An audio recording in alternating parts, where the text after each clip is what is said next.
echo of his call. ஆண்டவரும் இரட்சகருமாகிய இயேசு கிறிஸ்துவின் நாமத்தில் உங்களை அன்புடன் மறுபடியும் வாழ்த்துகிறேன். మన ప్రభువు రక్షకుడైన యేసుక్రీస్తు నామమునందున మరలా మిమ్మల్ని అందరినీ ఆహ్వానిస్తున్నాను. நம்முடைய அழைப்பின் எதிரொலி பத்திரிகைகள் 16 மொழிகளிலே மாதந்தோறும் வெளியிடப்படுகின்றன. அவற்றுக்காக நீங்கள் ஜெபம் பண்ணும்படி உங்கள் அன்பாய் கேட்டுக்கொள்கிறேன். మన ప్రతిధ్వనించు పిలుపు పత్రిక 16 భాషల్లో నెల నెల ప్రచురం అవుతుంది. దానికోసం మీరు ప్రార్థించవలనని మనవి చేస్తున్నాను. இன்றைக்கு காலையிலே ஆதியாகமம் 8ஆம் அதிகாரம் 1-2 வசனங்களிலே உம்மை நினைத்தருளும் தேவன் என்கிற ஒரு செய்தியை நான் உங்களுக்கு கொடுக்க விரும்புகிறேன். ఈ ప్రొద్దుట వేళ ఆదికాండము 8వ అధికారంలో 1వ 2వ వచనం గురించి చెప్పి మనని గురించి అనుకునే దేవుడు అని నేను చెప్పాలని అనుకుంటున్నాను. இந்த நோவா என்கிற தேவ மனுஷன் கிறிஸ்துவுக்கு முன் 2948 1998 வரைக்கும் வாழ்ந்திருக்கிறார். నోవా మన ప్రభు అయిన యేసుక్రీస్తు జీవించేదానికి సుమారు 2000 సంవత్సరాల ముందే జీవించుంటాడని వీళ్ళు అనుమానం చేస్తున్నారు. ஆதியாகமம் 7ஆம் அதிகாரத்தின் கடைசி வசனம் விதமாக சொல்கிறது. ఆదికాండంలో 7వ అధికారంలో ఆఖరి వచనం ఇలా సెలవిస్తుంది. ஜலம் பூமியின் மேல் 150 நாள் மிகவும் பிரவாகித்து கொண்டிருந்தது.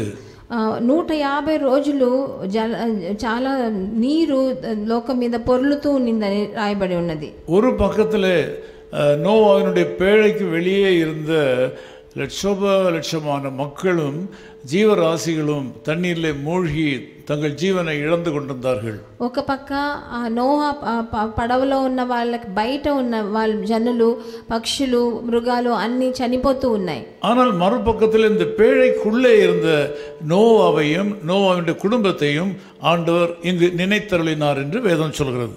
మరొక పక్క ఉన్న నోహా కుటుంబస్తులు వాళ్ళ పిల్లలు అక్కడున్న మృగాలు వాళ్ళ దేవుడు వల్ల కాపాడబడ్డారు. ஆதியாகமம் 8:1 விதமாக சொல்கிறது. ఆదికాండం 8:1 ఇలా సెలవిస్తుంది. தேவன் நோவாவையும் அவனுடனே பேழையில் இருந்த சகல காட்டு மிருகங்களையும் சகல நாட்டு மிருகங்களையும் நினைத்தருளினார். దేవుడు నోహాను అతనితో ఉన్న ఓడలోనున్న సమస్త జంతువులను సమస్త పశువులను జ్ఞాపకం చేసుకొనును అని రాయబడి ఉన్నది. ஏராளமான மக்கள் ஒரு பக்கத்திலே அழிந்து கொண்டிருக்கிறார்கள். ఎన్నో జనులు బయట వాళ్ళు చనిపోతూ ఉన్నారు. இன்னொரு பக்கத்திலே பேழைக்குள்ளே பாதுகாப்பாக இருந்த நோவாவையும் குடும்பத்தையும் ஆண்டவர் நினைத்தருளினார் என்று வேதம் சொல்கிறது. కానీ ఇంకొక పక్క నోహా కుటుంబము అక్కడున్న మృగాలను ప్రభు గుర్తు చేసుకొని జ్ఞాపకం చేసుకున్నాడు. ஒரே பேழைக்குள்ளே மற்ற மிருகங்களோட கூட நீண்ட நாட்கள் தங்கியிருந்ததுனால நோவாவும் அவருடைய குடும்பத்தினரும் கஷ்டப்பட்டிருப்பார்கள் என்று ஆண்டவர் நினைத்தார். ఎన్నో మృగాలతో పాటు నోహా కుటుంబము వాళ్ళ పిల్లలు అందరు కలిసి ఉన్నందువలన వాళ్ళు ఎంతో కష్టపడి ఉంటారని ప్రభు ఆలోచించుంటాడు. இன்றைக்கு கூட தேவனுடைய திட்டத்தின்படி வாழ்ந்து அவருக்காக உழைக்கிற உங்கள் வாழ்க்கையில இருக்கிற அடைபட்டிருக்கிற சூழ்நிலைகளை ఆండవర్ அறிகிறார். ఈ రోజు కూడా మనం లోక ప్రకారమైన ప్రభు కోసం జీవించే మనకు వచ్చే కష్టాలను గురించి ప్రభువు తనకి తెలుసుకొని ఉన్నాడు. என்னை குறித்து யார் நினைப்பார்கள் என்று நீங்கள் நினைத்து தேவனை கூட நீங்கள் తప్పాக நினைத்திருக்கலாம். నా గురించి ఎవరు ఆలోచిస్తారు అని అనుకొని ప్రభువుని కూడా మీరు ఒక్కొక్కసారి తప్పుగా అంచనా వేశారేమో. தேவ மனுஷன் நோவாவுக்காக தேவன் காற்றை வீச பண்ணினார். ప్రభు నోహా కోసం ఒక గాలిని రప్పించాడు. அப்பொழுது ஜலம் அமர்ந்தது. అప్పుడు నీరు బాగా తగ్గిపోయింది. ஆழத்தின் ஊற்றுக்கண்கள் அடைபட்டன. ఎక్కడి నుంచి నీళ్లు ఊబిలాగా బయటకు వచ్చాయో అవన్నీ ఆగిపోయినాయి. వానత్తు మదగుகளும் அடைபட்டன. మన పై నుంచి వచ్చే వర్షం అంతా తలుపు వేసినట్టు మూయబడి వానత్తు మழையும் நின்று விட்டது. వర్షం కూడా అన్ని ఆగిపోయినాయి. జలం నాளுக்கு நாள் வற்றி விட்டது என்று வேதம் சொல்கிறது. నీళ్లు కొంతగా తగ్గుతూ వచ్చింది అని రాయబడి ఉన్నది. நோவா தங்கி இருந்த பேழையும் அரராத் என்னும் மலையில் தங்கியது. నోహా ఉన్న ఆ ఓడ కూడా అరారాత్ అన్న ఒక పెద్ద పర్వతం మీద వెళ్ళి నిలబడిపోయింది. தேவன் உங்களை நினைத்தருளும் போது உங்கள் கஷ்ட காலங்கள் உங்களை விட்டு கடந்து போகும். ప్రభు మిమ్మల్ని జ్ఞాపకం చేసుకున్నప్పుడు మీకున్న జీవితంలో ఉన్న కష్టకాలాలన్నీ మీరు మర్చిపోతారు. உங்களை குறித்து யாரும் சிந்திக்கவில்லை என்று நினைக்கிற இந்த கால வேளையிலே உங்களை நினைக்கிற ஒருவர் இருக்கிறார் என்பதை திட்டம் தெளிவாக அறிவீர்களாக. నా గురించి ఎవరూ ఆలోచించట్లేదని మీరు అనుకుంటూ ఉంటారేమో, కానీ ప్రభువు ఈరోజు మిమ్మల్ని జ్ఞాపకం చేసుకుంటున్నాడు. ஆண்டவர் நோவாவுக்காக ஒரு பெரிய அற்புதத்தை செய்தார். ప్రభువు నోహా కోసం ఎంతో ఒక పెద్ద అద్భుతాన్ని చేశాడు. அவர் ஜெயம் அடைந்தார்.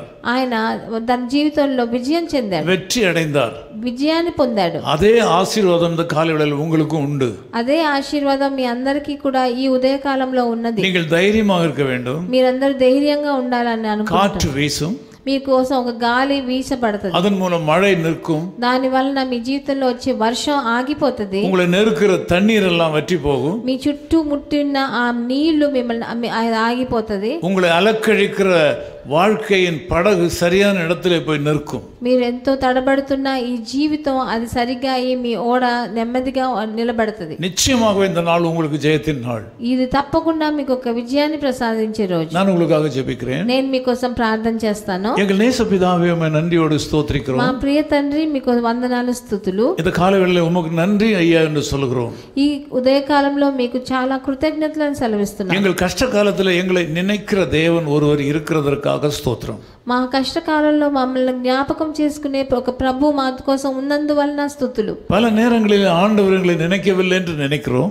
ఎన్నోసార్లు అనుకుంటున్నాం ప్రభు మమ్మల్ని మర్చిపోయాడని అనుకుంటున్నాం. உலக உறவுகள் எங்களை நினைக்கவில்லை என்று நினைக்கிறோம். మన లోక ప్రకారమైన సంబంధాలు చుట్టాలు మనం మర్చిపోయాం అనుకుంటారు. இந்த காலைவேளையில் எங்களை நினைக்கிறதற்கு ஒரு ஆண்டவர் இருக்கிறார் என்பது அறிந்து ஆண்டவரே உமக்கு நன்றி உமக்கு ஸ்தோத்திரம் என்று சொல்கிறோம். కానీ మమ్మల్ని గుర్తుంచుకునే దానికి ప్రభువు అని ఒక ఆయన మాతో ఉన్నాడని తెలుసుకొని మీకు స్తుతులు చెల్లిస్తున్నాం నాయనా. இந்த செய்தியை கேட்டதும் இந்த ஜெபத்தில் கலந்து கொண்டதுமான எங்கள் அன்பு பிள்ளைகளை உம்முடைய அன்பு கரங்களில் ஒப்பு கொடுத்து ஆசீர்வதிக்கிறோம். మా ఈ వచనాలను విన్న వాళ్ళను అది మాతో కలిసి ఏకీభవించి ప్రార్థించే వాళ్ళను వాళ్ళ కోసం వందనాలు చెల్లిస్తున్నాం. இயேசு கிறிஸ்துவின் நாமத்தில் ஜெபிக்கிறோம் பிதாவே. ప్రభువైన యేసుక్రీస్తు నామం నందున వేడుకుంటున్నాం తండ్రి. ஆமென் ஆமென்.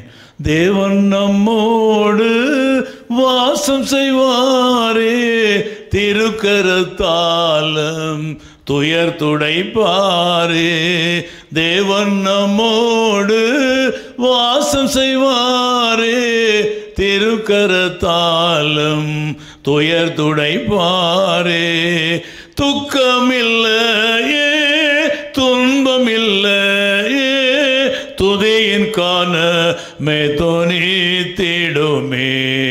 துக்கமில்லையே துன்பமில்லையே, துதியின் காதமே தொனித்திடுமே. ஜெயத்தின் கீதம் பாடிடுவோமே, சீர்மிகு சாலேமிலே, சீர்மிகு சாலேமிலே. Echo of His Call Ministries, 10 Muhammad Abdullah 2nd Street, opposite International Cricket Stadium, Chepauk, Chennai 600005, India. Phone 9144-2852-8282. Mobile phone and WhatsApp 91-98412-71858. Email sam@echoofhiscall.org. Website www.echoofhiscall.org. God bless you.